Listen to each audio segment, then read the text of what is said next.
Hi friends, welcome to யாஷிகர்.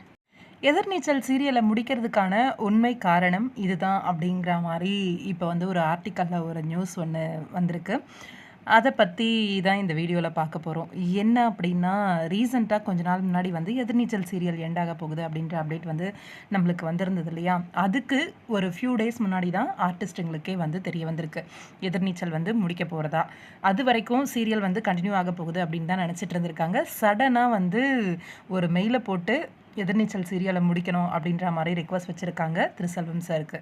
Serial ஆரம்பிக்கும்போது இந்த serial வந்து ரியலான ஒரு கேரக்டரை பேஸ் பண்ணி தான் வந்து எடுக்கிறோம் அப்படிங்கிற மாதிரி நம்மளோட திருசெல்வம் சார் சொல்லியிருந்தார். உங்கள் எல்லாருக்குமே தெரியும்னு நினைக்கிறேன். அந்த கேரக்டர் வந்து மாரிமுத்து சார் பண்ணின அந்த குணசேகரன் அப்படின்ற அந்த கேரக்டர். மாரிமுத்து சார் அந்த ஆதி குணசேகரன் அப்படிங்கிற அந்த கேரக்டருக்கு அவ்வளோ பர்ஃபெக்டாக பொருந்தி இருந்தார். அவரோட ரீப்ளேஸ்மெண்ட்டுக்கு அப்புறம் ஸ்டோரி வந்து சுற்றி சுற்றி எங்கெங்கேயோ கொண்டு போய் எப்படியோ கொண்டு வந்துக்கிட்டு இருந்தாங்க.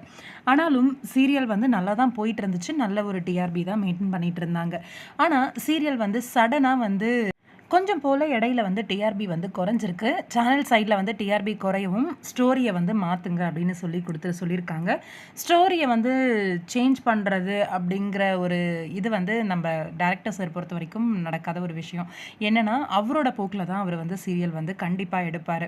ஏன்னா இதுதான் ஸ்டோரி, ஒரிஜினலாக நடந்த விஷயம் இதெல்லாம் பேஸ் பண்ணி தான் நான் எடுத்துகிட்டு இருக்கேன், இந்த மாதிரி ஒரு பர்சனை பேஸ் பண்ணி தான் நான் எடுத்துகிட்டு இருக்கேன் அப்படின்னு ஆல்ரெடி அவர் வந்து சொன்ன ஒரு விஷயம். சேனல் தரப்பில் வந்து ஸ்டோரியை சேஞ்ச் பண்ண சொல்லி கண்டினியூஸாக ப்ரெஷர் வந்து கொடுத்துருக்காங்க போல இருக்கு.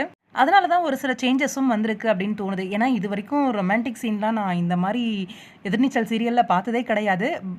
ஆனால் ரீசெண்டான டேஸில் வந்து ஒரு சில ரொமான்டிக் சீன்ஸ் எல்லாம் பார்த்தோம். நிறைய பேர் ஆச்சரியமாக கமெண்ட்ஸ் எல்லாம் பண்ணியிருந்தாங்க, எதிர்நீச்சல் சீரியல் தானா இது அப்படிங்கிற மாதிரி. எனக்கு தெரிஞ்சு சேனலோட டிசிஷனாக தான் இருக்கும்னு நினைக்கிறேன் அந்த ஸ்டோரி மூவ் ஆனதுக்கு. டேரக்டர் சார் வந்து அந்த மாதிரி எடுக்கிறதுக்கு வாய்ப்பே இல்லை. ஏன்னா ஆரம்பித்ததுலேருந்து இப்போ வரைக்கும் அது ஒரு ஃபேமிலி ஓரியன்டாக தான் எடுத்துகிட்டு இருந்தாங்க. ஸ்டோரியை சேஞ்ச் பண்ண சொல்கிறதும், சேஞ்ச் பண்ணாமல் ஸ்டோரி மூவ் ஆகிறதும், இந்த மாதிரி கிளாஷ்னால தான் சீரியல் வந்து முடிச்சிடுங்க அப்படிங்கிற மாதிரி சடனாக ஒரு மெயில் அனுப்பி சன் டிவி தரப்புலேருந்து சொல்லி சீரியல் வந்து எண்ட் பண்ணியிருக்காங்க அப்படிங்கிற மாதிரி சொல்லியிருக்காங்க. இன்றைக்கி எதிர்நீச்சல் சீரியலோட கிளைமேக்ஸ் சத்தியமாக ஏற்றுக்கவே முடியலை அப்படிங்கிற மாதிரி ஆர்டிஸ்ட் எல்லாருமே சொல்லிகிட்டே தான் இருக்காங்க. அதே மாதிரி ரசிகர்களுமே இன்றைக்கி கிளைமேக்ஸ் வந்து சுத்தமாக சொதப்பல் தான் அப்படின்ற மாதிரி சொல்லியிருக்காங்க. எனக்கு தெரிஞ்சு ஆதி குணசேகரன் ஜெயிலுக்கு போகிறாரு, ஆனால் திருந்துரா மாதிரி தெரியலை. மேபி இதோட பார்ட் 2 மாதிரி ஏதாவது கொண்டு வருவாங்களா என்னன்னு தெரியலை. வெயிட் பண்ணி தான் பார்க்கணும்.